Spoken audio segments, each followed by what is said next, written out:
بالکل صحیح کہا آپ نے۔ یہ قوم اصل میں شرک ان کے اندر آ گیا ہے۔ ہر چیز کو اب پوجتی ہے اللہ کے علاوہ، بالکل جس طرح بگڑ جاتی ہیں قومیں، اور ان کے سامنے جب حق دعوت پیش کی جاتی ہے تو وہ حیران ہوتے ہیں،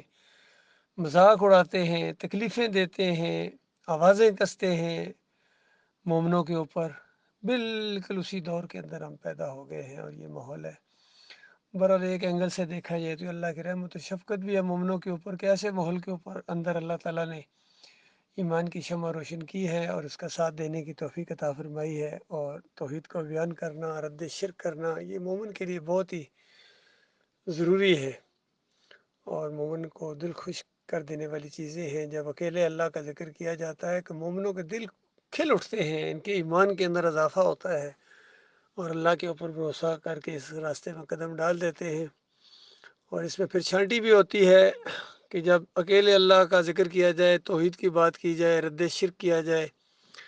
واسطے وسیلے کا شرک، پکاروں کا شرک، یا علی مدد، یا رسول مدد، یا غوث مدد کی پکاروں کا جب رد کیا جائے، اور پھر رکوع اور سجدے رد کیے جائیں کہ رکوع اور سجدے کے لائق ایک اللہ کی ذات ہے۔ نہ ابراہیم علیہ السلام رکوع اور سجدے کے لائق ہیں، نہ یعقوب علیہ السلام، نہ یوسف علیہ السلام، نہ آخری نبی محمد صلی اللہ علیہ وسلم، کوئی بھی سجدے کے لائق نہیں ہے، رکوع کے لائق نہیں ہے۔ اور اگر ان کے سامنے بھی اس دور کا کوئی آدمی کہتا بھائی آپ رکوع اور سجدے کے لائق نہیں ہے، تو ذرا بھی برا نہ مناتے بلکہ خوش ہو کے شاباش دیتے کہ بالکل صحیح کہا ہے۔ انبیاء کی تو دعوت ہی یہی ہے کہ اللہ کے علاوہ دوسری بندگیوں سے نکال کر ان کو اللہ کی بندگی کی طرف لانا۔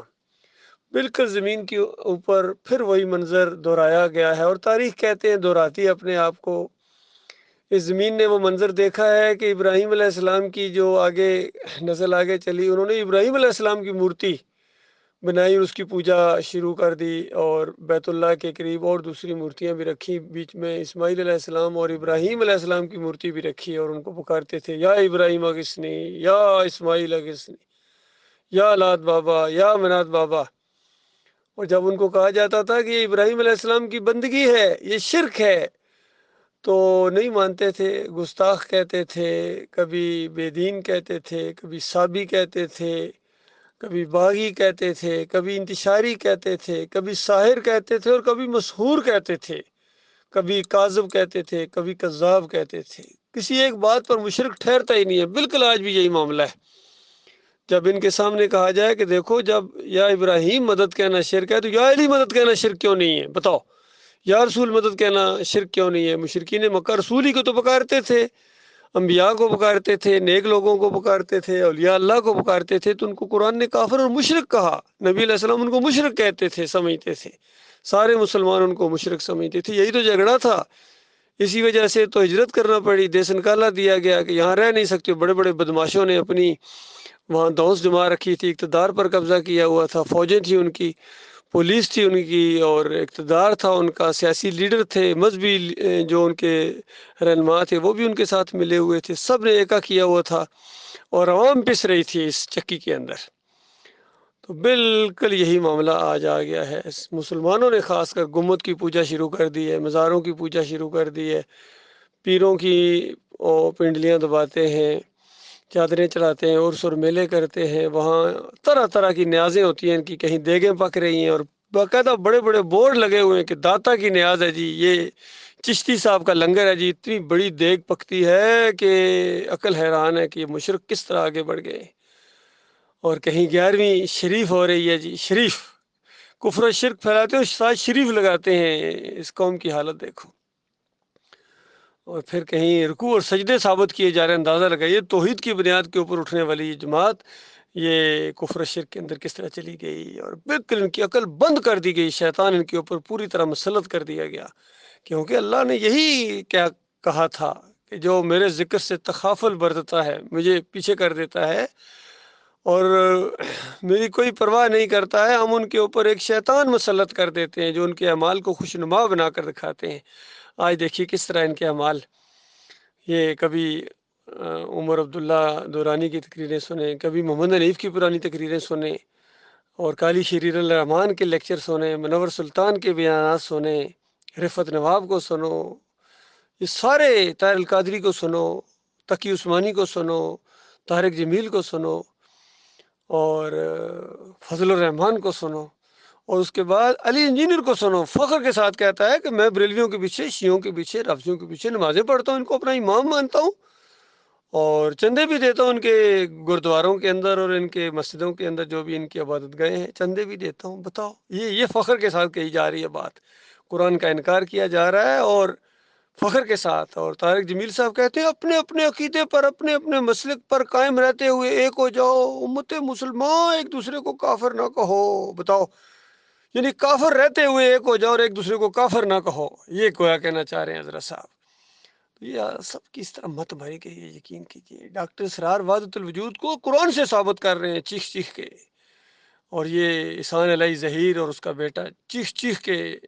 کفر شرک کی جمہوریت کا جھنڈا بلند انہوں نے کیا، اور بت پرست جمہوریت کے بت کے پرستار، چاہے آفت شہید ہوں، خادم حسین رضوی کا تو کہنا ہی کیا، کتنا شرک اور پھیلایا اس نے، اندازہ لگائیے کس قدر دین اسلام کو اس نے ڈاؤن کیا، اور دین کے نام سے آیا ہے، نعرے لگا کے آیا ہے کفر شرک کے۔ تو یہ حال ہے ان کا اللہ کے بندو، یہ بالکل یہ گمبد یہ کفر شرک کی علامت ہے، اور شرک کا یہ سمبل ہے، جو اس کو شرک کا سمبل نہیں کہتا ہے اور جو اس کی پوجا کرتا ہے، اس طرح سلامیاں دیتے ہیں۔ اور ہمارے دوسرے دستے بھی پاکستان ملٹری اکیڈمی کے کیڈرس آتے ہیں اور مزار قائد پر آ کے کس طرح کھڑے ہو جاتے ہیں، مت ماری گئی ان کی افسروں کی، فوجیوں کی بھی اور سویلینز کی اور مولویوں کی، سب قبر پرستی ان کے اندر آ گئی ہے، بت پرستی ہے ان کے اندر، یاد رکھنا یہ بتوں کی پوجا ہے، قبر کی پوجا بت کی پوجا ہے۔ نبی علیہ السلام نے یہی دعا مانگی تھی، یا اللہ میری قبر کو بت نہ بنانا کہ پوجی جائے۔ تو بات ثابت ہوگی کہ جو قبر بھی پوجی جائے گی، جو چیز درخت بھی پوجا جائے گا، سورج چاند ستوروں کی جو پوجا ہوگی، جو بھی ہوگی، انبیاء کی پوجا ہوگی، یہ بت پرستی ہے ساری کی ساری۔ اللہ ان کو سمجھ دے، اللہ ان کو غور و فکر کرنے کی توفیق عطا فرمائے، ورنہ ایسا شدید عذاب ہے ایسے شرک کرنے والوں کے لیے کہ عقل حیران ہے کہ یہ وہاں کیا کریں گے، نہ جئیں گے نہ مریں گے، ہمیشہ کی آگ کے اندر دھکیل دیے جائیں گے، اور ایسے ایسے خوفناک عذاب ہیں کہ عقل حیران ہے کہ یہ کس طرح برداشت کریں گے وہاں۔ خون اور پیپ کی وادیوں کے اندر ان کو گھسیٹا جائے گا، مفسرین کو، ان حضرت کو اور اعلیٰ حضرت اور ابو العلا کو، سارے کے سارے شرک کے اندر ملوث گئے ہیں۔ صوفیوں کا تو کہنا ہے کہ عبد القادر جیلانی ہوں، محی الدین چشتی ہوں، علی اجویری ہوں، مجدد افسانی ہوں، شاہ ولی اللہ کا پورا خاندان ہو، یا کہ سارے پیر پرستی، قبر پرستی اور تعویذ پرستی کے اندر یہ مرے ہیں، اور قبر پرستی کی بنیاد فراہم کی ہے احمد بن حنبل نے، ابن تیمیہ نے، ابن قیم نے، سارے کے سارے عہدے روح القبر کے قائل اور صبح موتا کے قائل رہے ہیں،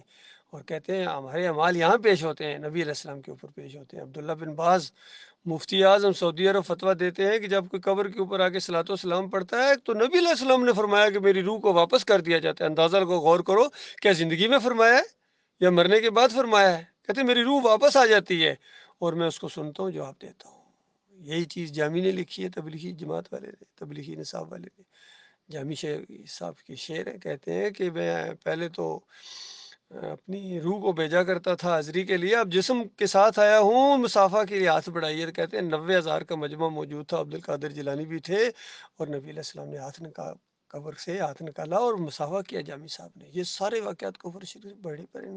فضائل اعمال کے اندر، فیضان سنت کے اندر، انفاس العارفین کے اندر، حجت اللہ البالغہ کے اندر، بتاؤ کون کون سے شرک کا ذکر کیا جائے؟ ہر جگہ شرک ہے، کوئی جماعت ایمان کے اوپر نہیں ہے، ایمان خالص کے اوپر نہیں ہے، کوئی ملک ایسا نہیں جہاں ایمان خالص ہو، توحید ہو۔ اس وجہ سے اللہ کے عذاب کے کوڑے برس رہے ہیں اور رکنے کا نام نہیں لے رہے ہیں۔